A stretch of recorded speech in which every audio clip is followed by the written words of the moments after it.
Today I want to talk about EUvangelists. It's this thing that I've noticed. Probably other people have noticed too, but I like to give myself a lot of credit. First off, I get the desire to remain in the EU. I don't agree with it, but even the marches, all that stuff, I get the arguments and stuff. It doesn't make me angry that people feel like that.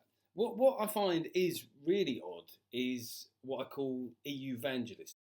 They didn't really make much noise about how they felt about the EU before the referendum, and then the day afterwards it was like this lifestyle choice where they've got flags, tattoos and berets. I mean, French people don't even wear berets anymore. I don't know if that's a fact, but it feels like that might be a fact. It's just some of the hyperbole about the EU. Justin Welby, right, the Archbishop of Canterbury, he said that the EU was the greatest. I don't know why I'm twisting my head like that, like some fucking velociraptor. He said that the EU was the greatest achievement since the fall of the Roman Empire. I thought, first up, this geezer's clearly never had a KFC crush him when stoned.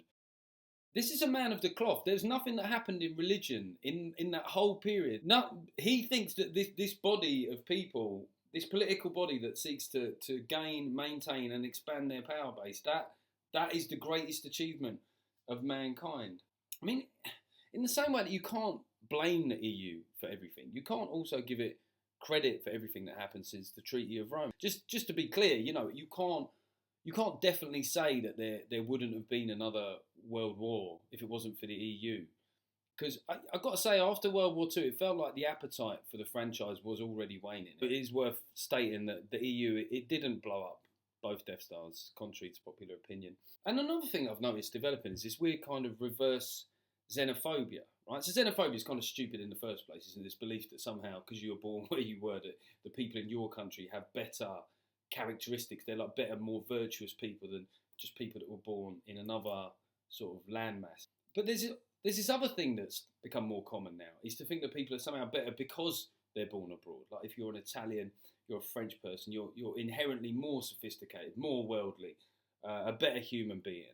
There is this cliche that the EU is just laughing at us. That's what people say. Oh, they're just laughing at us. The EU, they're laughing at us. They're sitting on the balconies of their stylish apartments, sipping coffee we couldn't handle, and they're just laughing at us. Like the French, right? You think, the French, that nearly 40% of people voted for a National Front candidate to be president. What the Italians, where they've got a movement called Five Star in charge. Now, decent band, and that is headed up by a former stand-up comedian. I'll tell you one thing, comedians just keep out of politics. I never understood those people, why we feel culturally inferior to the EU. Have you heard our music? We've got some good music. At this point, the EU are frantically stockpiling stuff by decent indie bands in the event of a no-deal Brexit. They're worried. You can't, on the one hand, say that stereotyping people on nationality is a bad thing and then talk about all these little Englanders sitting there dreaming of empire. Can I just say, I never dream of empire. I don't think about empire. I didn't think about empire on the way to the vote. The only time I even hear about empire is articles in The Guardian accusing me of dreaming about empire. And I think, when someone says, oh, you fancy it. I don't fancy it. I definitely don't. And then you think, well, maybe you fancy the empire. Maybe this is what it's about.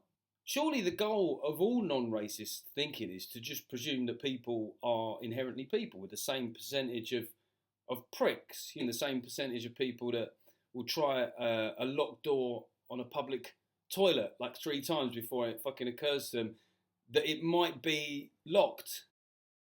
Or the same people that when you show them one photo on a phone, just take the phone and just start swiping left and right in some mad fucking data breach. And as much as, someone like me, I found it odd being on the side occasionally of Jacob Rees-Mogg, but if you're retweeting Donald Tusk, search for Donald Tusk's video, right? And he does these videos of himself, like some sort of Jason Statham action hero, going, this week I'm going to Salzburg, then I'm going to the UN Convention on Climate Change. That's your job, mate. I'm not sitting there tweeting going, this week I'm going to... Well, I do that, actually. I do that a lot. But look, I'm saying Donald Tusk is a prick. The problem is you've sort of become, if you're like that, if you're an EUvangelist, you've sort of become exactly what the hardcore Brexiteers are. You're dealing in these binary notions of dystopia or utopia. And most people know that everything in life kind of falls in between that. At this point, I'm well aware that there's some geeky blokes that have just been looking at, is that a picture of Darth Vader? Yes, it is a picture of Darth Vader. Focus. But yeah, democracy is like, it's like choosing your own form of torture, isn't it? It's like you go in there and you go, oh, well, if I must torture myself, I think I'll go with the bollock clamp, or maybe the nipple clamp. And the thing is, most people don't like bollock clamps or nipple clamps, but I think what the hardcore of either side of the Brexit debate has told us is some people that really fucking do.